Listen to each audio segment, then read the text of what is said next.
Now, does a grasshopper pattern really need legs to be an effective fly? I don't know. What do y'all think? I mean, making legs out of knotted pheasant tail fibers can really give you a headache. And if any of y'all have tied Dave's hopper, you know how challenging that thing can be. I mean, it's a great pattern, but it's not a 5-minute tie. Now, I found one today that will remind you a lot of a Dave's hopper, and I think it will fish similarly, but it's a lot easier. And the pattern is called the Joliette Hopper, and it was created by a guy named Marcel Bouchard of Joliette, Quebec. Now, I'm not sure what year this pattern was created. I found it in Claude Chartrand's The Art of Fly Tying, which was first published in France in 1987, so we know the pattern's at least that old.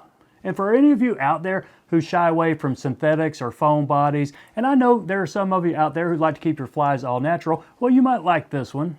Or for any of you out there who just want to mix up what you put in your terrestrial box this season, this pattern might be worth a try. Now, I think it's cool looking, and it was certainly a pretty quick pattern to tie. I think y'all are going to like it. Let's give it a shot.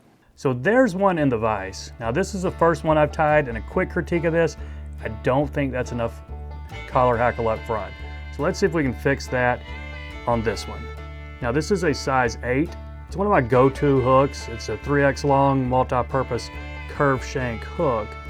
I just like the looks of these. I think they look great on terrestrials and hoppers. So let's get that in there. Put black thread well around the bend of the hook, probably where the barb used to be.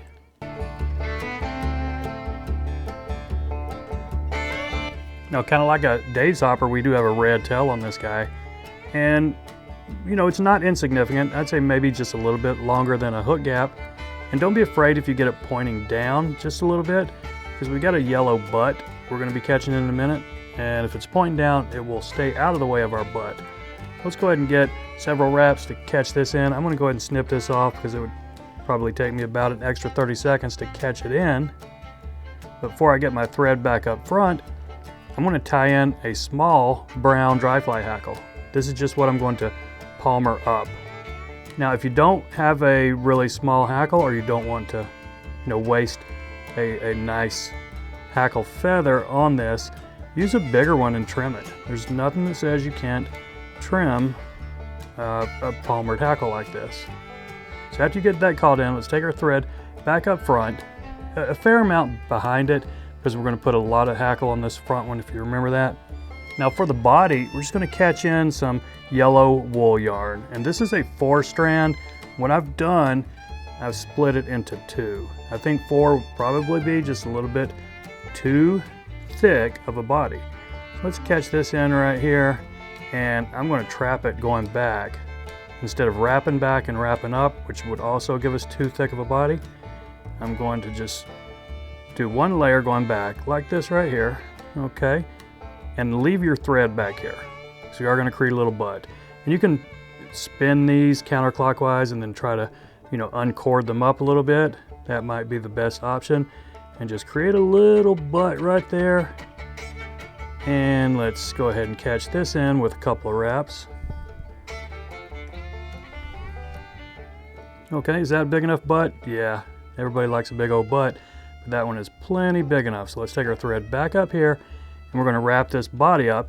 And you can do it, you can spin them together and make a tighter cord out of it, or just kind of leave them parallel to each other, and it might give you a little bit smoother of a body. So that's what I'm going to try, the latter there. Just go ahead and take it all the way up and catch it off.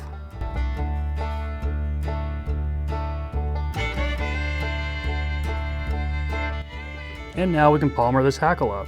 So let's just try not to jostle any of that red tail back there.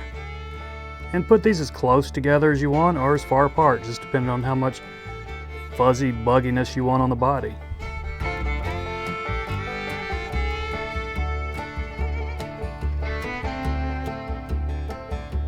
Now here's something you might want to consider before catching these wings in. See, that palmered hackle obviously goes all the way around. Let's trim it a little bit flatter on the sides, on both sides. That way our turkey feathers will lay a little bit closer to the body. I think that will give us a better look overall. Now take your turkey feathers, and you can catch these in both at the same time if you want. It's just mottled turkey. I think this was Ozark. And measure your length, about a full length of the body.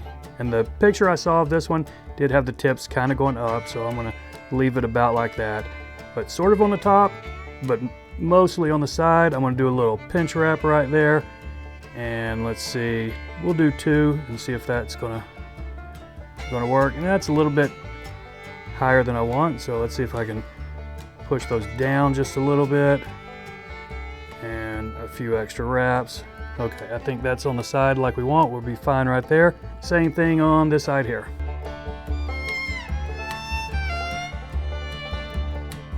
Okay, yeah, those are fine right there. Not perfect, but let's go ahead and pinch them and then put a few extra tight wraps right here, and then snip off this excess. And a few wraps to smooth this out before we catch in our collar hackle that we're going to put right here in a second. Okay, this is the same brown that I used for that palmered hackle. Let's just catch it in. I'm going to try to get it perpendicular right here. Probably not a big deal if you don't. Put a couple of tight wraps right there. Now I'm going to leave that stem in and capture it going forward so I don't have a step down when I trim it off. And now let's just wrap this. If I can get 5 or 6 good wraps, I think it will be a little bit better than that one I had in the vise at the start, but we'll see.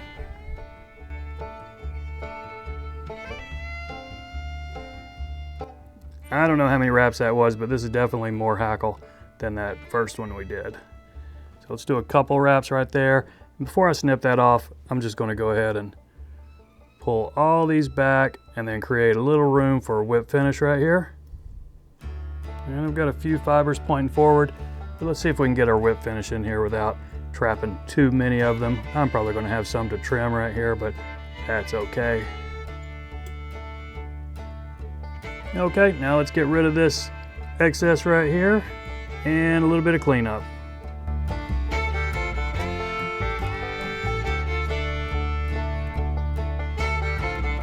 Okay, there we go, the Joliette Hopper. Again, I think I could have used just a little bit more hackle up front, but either way, I think this thing's going to be a decent floater, and I think we got a fishable fly. So that's it, my friends. I appreciate y'all watching. Take care, and we'll see you next time.